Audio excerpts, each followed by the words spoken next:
ঠিক আছে, তাহলে মানে এখানে a2 প্লাস, আসো এখানে আবার প্রথম প্রান্ত কোনটা প্লাস, এর মধ্যে দিয়ে প্রবাহিত কারেন্টের মান কত i3 ইন্টু r3। লুপ শেষ না? লুপ শেষ তো, এই প্রান্তে আবার চলে আসছি ইকুয়াল টু 0। তারপরে আমরা লুপ 3 কোনটা ধরবো, যে টোটালটা মিলে একটা লুপ কল্পনা করতে পারি, সেটা তুমি কি ধরবা?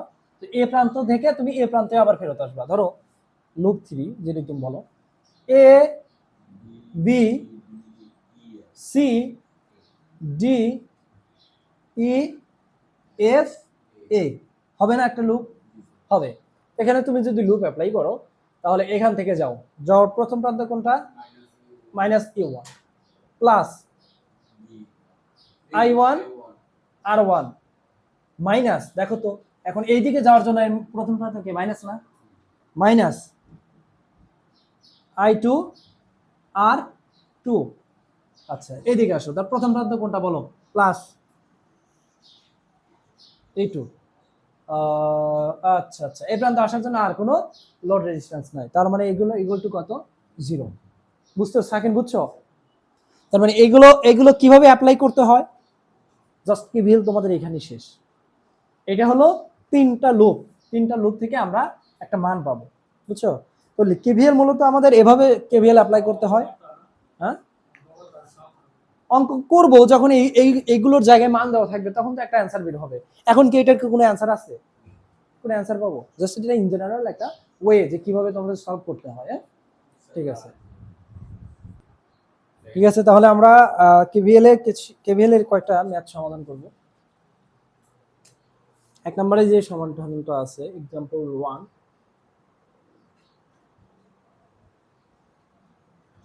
বলছে প্রতি শাখার কারেন্ট বের করো। কি অ্যাপ্লাই করে? কেভিএল অ্যাপ্লাই করে।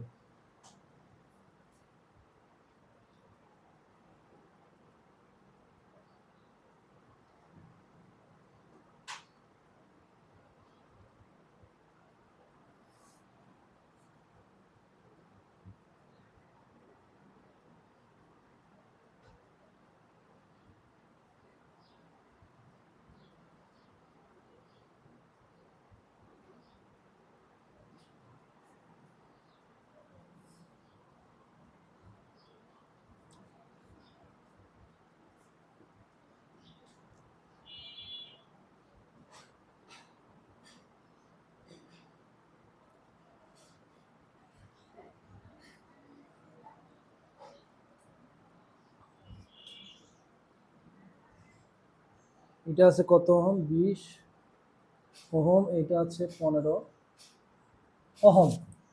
তো এটা বলছে কি যে প্রতি শাখার আমাদের কি বের করতে হবে? কারেন্ট বের করতে হবে।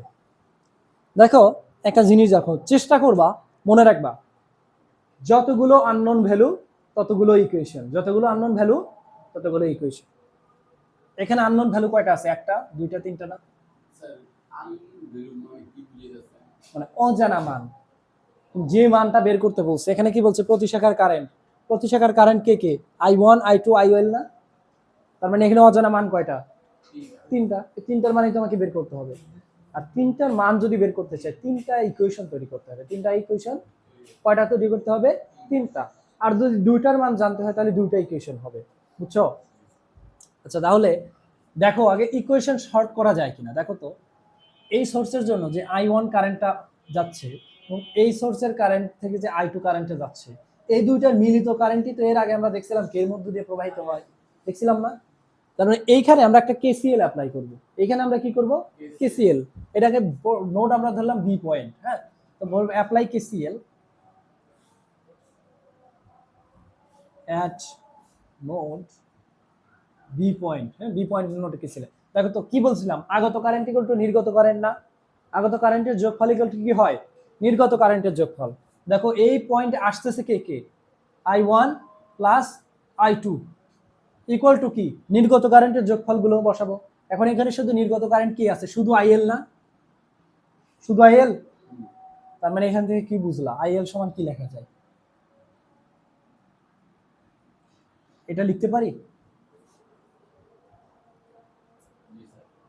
এই সেকেন্ড, এটা লিখতে পারি?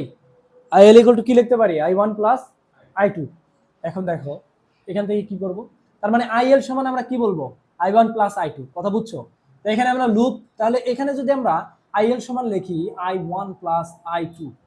দেখো তো আননোন ভ্যালু আসলে কয়টা এখন, শুধুমাত্র দুইটা না, I1 I2 না। আইএল তো তখন স্কিপ করে আমরা তখন লিখবো কি I1 প্লাস I2। তার মানে এখানে শুধুমাত্র I1 আর I2 বের করলে আইএল এর মানও আমরা পাবো। ওই দুইটার কারেন্টের যোগফল যদি বের করে দেয়, যোগফল করি, তাহলে আমরা সেটা আইএল এর মান পাবো। তার মানে এখানে শুধু অজানা মান কয়টা? দুইটা। কথা বুঝছো? তাহলে এখানে ইকুয়েশন কয়টা হবে? ইকুয়েশন দুইটা হবে না? তাহলে দুইটা ইকুয়েশন তৈরি করতে আমাদের লুপ লাগবে কয়টা? দুইটা। কথা বুঝছো? দুইটা লুপ লাগবে। এ একটা লুপ নেব আর এ একটা লুপ নেব, বুঝছো? আচ্ছা দেখো তো, এটা আমরা লুপ 1 নাম্বার, বা আমরা এটা পয়েন্ট দিই এ বি, এটা সি ধরলাম, ডি, এটা ই, এটা এফ ধরলাম। হ্যাঁ, আমরা লিখবো apply KVL in loop A B E F A, তাই না? তো যাও, এটার কারেন্ট যাচ্ছে কোন দিকে? এদিকে না? পজিটিভ মাইনাস সবসময় কি করবা, যেদিকে যে রেজিস্টারের কারেন্ট যেদিকে যাচ্ছে সেই অনুযায়ী তাদের ডিরেকশন গুলো দিয়ে দিবা কেভিএল অ্যাপ্লাই করার ক্ষেত্রে। দিয়ে দিলা না? এটা কারেন্ট যাচ্ছে এদিকে, তাহলে প্লাস ঢোকার প্রান্ত প্লাস, বাইরে হয়ে যাওয়ার প্রান্ত মাইনাস। তো এটা ঢুকতেছে উপর থেকে নিচের দিকে, তো উপরের প্রান্ত পজিটিভ, নিচের প্রান্ত নেগেটিভ। এবং এটা তো ফিক্সড, তাই না? এটা তো ফিক্সড না, এটা তো একটা সোর্স। সেম ভাবে এখানে দেখো, এটা কি মাইনাস, এটা প্লাস। এখানে কারেন্ট যাচ্ছে এইদিকে, ঢোকার প্রান্ত পজিটিভ, বের হয়ে যাওয়ার প্রান্ত নেগেটিভ। আর আর কোনো কিছু নাই, আর সবকিছু দেওয়া হয়ে গেছে। হ্যাঁ দেখো, তো এই লুপে কেভিএল অ্যাপ্লাই করো। প্রথমে আমরা কি করব? -100। হ্যাঁ, না না, বি থেকে সি এর দিকে যাচ্ছে না। এখানে 50 ভোল্টেজের পজিটিভ প্রান্ত কোন দিকে আছে? এখানে না? পজিটিভ প্রান্ত দিয়ে কারেন্ট বের হচ্ছে না, বের হয়ে গিয়ে নেগেটিভ প্রান্তে আসবে না। তার মানে যাচ্ছে কোন দিকে? এইদিকে না?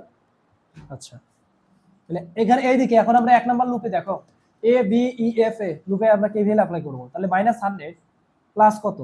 এখানকার ড্রপ হবে কত? I1 ইনটু এর রেজিস্ট্যান্সের মান কত? 20, বুঝছো? এবং এটার কত বলো? প্লাস। এর কারেন্ট কত? I1 প্লাস কত হবে? I2। এবং এর রেজিস্ট্যান্সের মান কত? 30। আর কোনো আছে? 0। সেকেন্ড, বুঝছো? লিখুন। তো এখান থেকে আমরা একটু ভালো করে সাজায় লিখি। দেখো এখানে কি হবে? -100 প্লাস 20I1, এই কথা লিখতে পারি, plus 30I1 plus 30I2 equal to 0 লিখতে পারি এই কথাটা। দেখো তো, এই 30টা গুণন দিয়ে দিছি। তো এখানে এর মধ্যে দিয়ে প্রবাহিত কারেন্টের মান কত? IL না?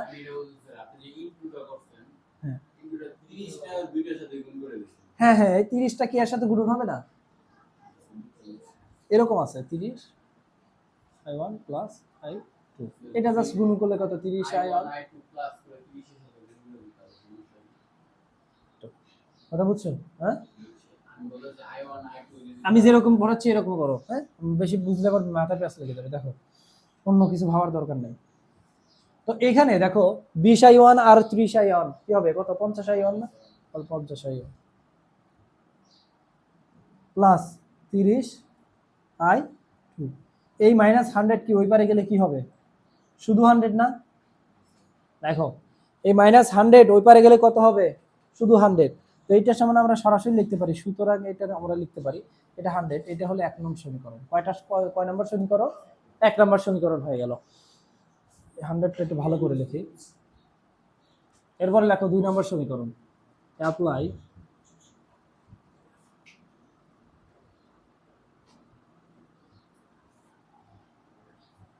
এই লুপটা কি বলতো?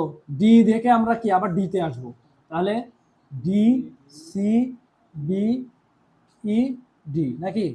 এখান থেকে যাও, প্রথম প্রান্ত কি? -50, তার প্রথম প্রান্ত কি? প্লাস কত? 15I2 নাকি? কত বুঝছো? প্লাস কত? 30I1 plus I2। এটা কিসের পরিবর্তে আমরা লিখছি? IL এর পরিবর্তে না? IL এর পরিবর্তে লিখলাম। ইকুয়াল টু কত? 0। এই পাশের 50 ওই পাশে গেলে কি হবে? শুধু 50। এখানে এখানে I1 কয়টা আছে বলো তো? 30 যদি I1 এর সাথে গুণন দিয়ে দেই কত হবে? শুধু 30I1 না? আর কোথাও I1 আছে? নাই। তার মানে টোটাল I1টা কত হবে? 30। সুতরাং দিয়ে লিখি 30I1 এখানে 15 i2 আছে, আর এখানে 30 যদি গুণন দিয়ে দিতাম তাহলে এখানে কত i2 থাকতো? 30 i2। দুইটাই কি প্লাস আছে না? তার মানে দুইটা যোগ হবে না? এখানে 30 i2 আর এখানে 15 i2, টোটাল তাহলে কত হবে? 45 i2 plus 45 i2 equal to কত হবে? এই পাশে 50, ওই পাশে গেলে কি হবে? শুধু 50, পজিটিভ 50, সরি 500। 2 নাম্বার সমীকরণ। জাস্ট তোমরা কি করবা, যদি খুব শর্টকাট ওয়েতে তোমরা খুব দ্রুত মনে করে যে তাড়াতাড়ি করতে চাও, অ্যান্সার রাইট এবং তোমাকে ফুল নাম্বার দিবে। তোমার এইটুকু কাজ করে তোমাদের জাস্ট কাজ শেষ। লিখবা ফ্রম ইকুয়েশন 1 and কি করব 2, ফ্রম ইকুয়েশন 1 and 2 এখান থেকে আমরা সলভ করছি। সলভ করলাম কত? i1 পাবো একটা মান এবং i2 এর মান এত পাবো, দুইটা মান পাবো। তাহলে il এর মান কত হবে বলো? i1 প্লাস i2 এর মান হবে il এর মান না? এই দুইটার যে মান পাবো সেই মানটা দুইটা যোগ করলে il এর মান পেয়ে যাবো। এটা এখন সলভ করব কিভাবে? সেটা হলো যে ক্যালকুলেটর নিয়ে আসছো কি তোমরা কেউ? দেখো একটা ক্যালকুলেটর, দেখো এখানে দেখো, যাবো আমরা মেনুতে। মেনুতে গেলে আমারটা এখানে এ আছে বুঝছো? দেখো এতে গেলাম, এখানে ইকুয়েশন আছে আমার এখানে, যারা এই ক্যালকুলেটর ব্যবহার করো এখানে সিমুল ইকুয়েশন আছে আর একটা কি আছে? Polynomial equation. আমরা যাবো সিমুল ইকুয়েশনে। এখানে কয়টা সমীকরণ বলো তো? একটা না দুইটা না? দুইটা সমীকরণ। এই কারণে আমরা সমীকরণ দুইটা সেট করছি। দেখো 0x + 0y = 0, একদম এই সমীকরণের মতো মিলে গেছে। i1 এর জায়গায় x আছে আর 2 এর জায়গায় y আছে, তার মানে এর সহগগুলো যদি আমরা বসায় দিই এখান থেকে আমরা x আর y এর মান পাবো। সেই x y এর মানটাই হবে i1 আর i2 এর মান। মানটা বসাও। এখানে x এর যে সহগ, যেটা i1 আমরা ভাবতেছি, এটা সহগ কত আছে? 50 না? ইকুয়াল টু দিবা। y এর সহগ কত আছে? 30, ইকুয়াল টু দিলা। এই ইকুয়াল টুর এপারে কত আছে? 100, ইকুয়াল টু দিলা। বুঝছো? আচ্ছা এরপরে আসে এখানে, এবারে আছে কত? 30 ইকুয়াল টু 45 ইকুয়াল টু কত হবে? 50 ইকুয়াল টু, আবার একটা ইকুয়াল টু দিলে এখানে মান বের হবে। এখানে এসডি করলে 2.22, কারেন্ট i1 আসবে কত? 2.22, কারেন্ট আসলো 2.22 অ্যাম্পিয়ার। i2 কত আসবে? আবার একটা ইকুয়াল টু দিলে মাইনাস দেখাবে -0.37 অ্যাম্পিয়ার। এটা দুইটাই হলো অ্যান্সার, দুইটাই অ্যান্সার। এখন il এর মান বের করবো কত? দেখো 2.22 প্লাস কত?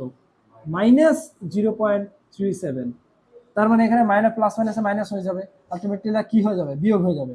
তো এটা বিয়োগ দিলে কত হয়? 2.22 থেকে 0.37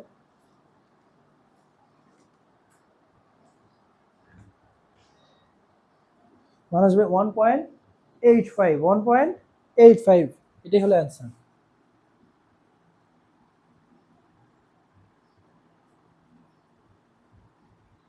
প্রসেস বুঝছো?